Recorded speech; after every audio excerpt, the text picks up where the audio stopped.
Hi, இன்னைக்கு welcome back. இன்றைக்கி வந்து நம்ம என்ன சமைக்க போகிறோன்னா வெஜ் குருமா தான். இதுக்கு எண்ணெய் ஊற்றிட்டு குக்கரில் பட்டை, லவங்கம், ஏலக்காய் எல்லாம் போட்டுக்கோங்க.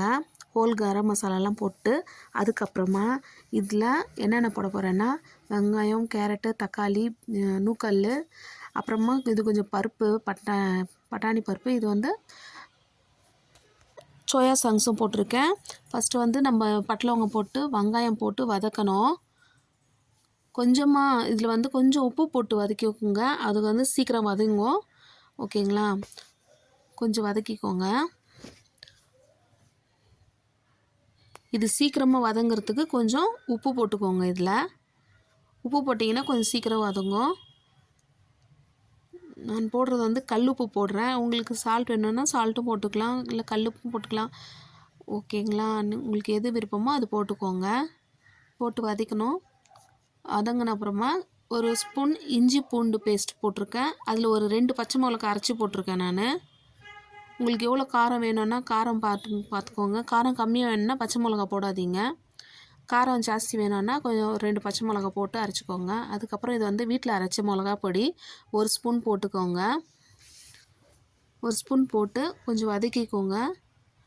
வதக்கின அப்புறமா இதில் வந்து கொஞ்சமாக நீங்கள் அந்த ஏலக்காய் பவுடரும் போடலாம், இது கூட சோம்பு போடலாம். அதுக்கப்புறமா இப்போ வந்து தக்காளி போட்டு வதக்கிட்டுருக்கேன். நீங்கள் வந்து அரைக்கும்போது இதில் வந்து நீங்கள் ஒரு 4 முந்திரி, கொஞ்சம் சோம்பு போட்டு அரைச்சிங்கன்னா இன்னும் டேஸ்ட்டாக இருக்கும். ஓகேங்களா? தக்காளி வதங்கிறதுக்கு இன்னும் கொஞ்சம் உப்பு போட்டிருக்கேன். கொஞ்சம் கொஞ்சமாக போடுங்க, ரொம்ப போடாதீங்க. போட்டு வதக்கிக்கோங்க நல்லா. வதக்கின அப்புறமா நீங்கள் அதில் வந்து என்ன போட போகிறீங்கன்னா, இது குக்கர் போட்டு மூடி வச்சிங்கன்னா சீக்கிரம் வதங்கிடும். ஓகேங்களா? சீக்கிரம் வதங்கிடும். அப்புறமா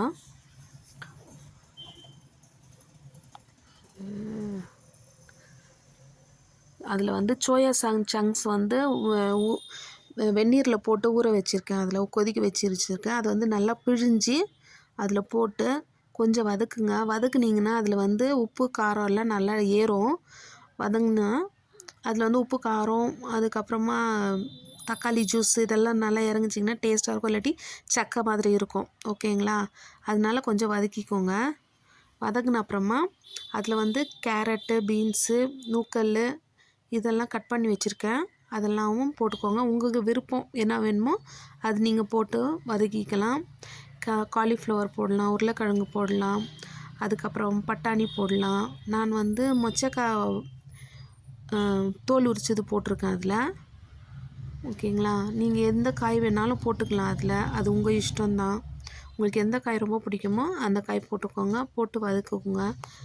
வதக்கின அப்புறமா கொஞ்சம் வதங்கி வரும்போது அதில் வந்து நம்ம வந்து தேங்காய் அரைச்சி அதில் ஊற்றிக்கலாம். நான் வந்து வெறும் தேங்காய் தான் அரைச்சி ஊற்றிருக்கேன். இந்த வாட்டி வந்து நம்ம இதெல்லாம் போடல.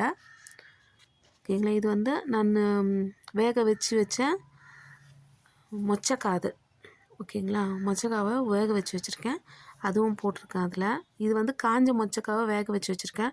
உங்களுக்கு பச்சையாக கிடைக்கிற சீசனில் நீங்கள் சீசனுக்கு வாங்கி போட்டிங்கன்னா இன்னும் அதுவும் டேஸ்ட்டாக இருக்கும். பச்சை மொச்சை வந்து நல்லாயிருக்கும் டேஸ்ட்டாக.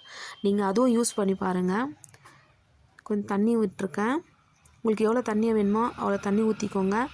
ஊற்றிட்டு கொஞ்சம் நல்லா கிளறிட்டு, இது வந்து நான் வந்து மோஸ்ட்லி பிகினர்ஸ்க்கு சொல்கிறேன் நான். உங்களுக்கு நல்லா சமையலுக்கு வந்ததுன்னா நீங்கள் உங்கள் விருப்பம் போல் செய்யுங்க. அப்படி பிகினர்ஸ்க்கு தெரியாதவங்களுக்கு இந்த மாதிரி சொல்கிறேன் நான். மோஸ்ட்லி சோயா சங்க்ஸ் எல்லாம் இதில் போட மாட்டாங்க.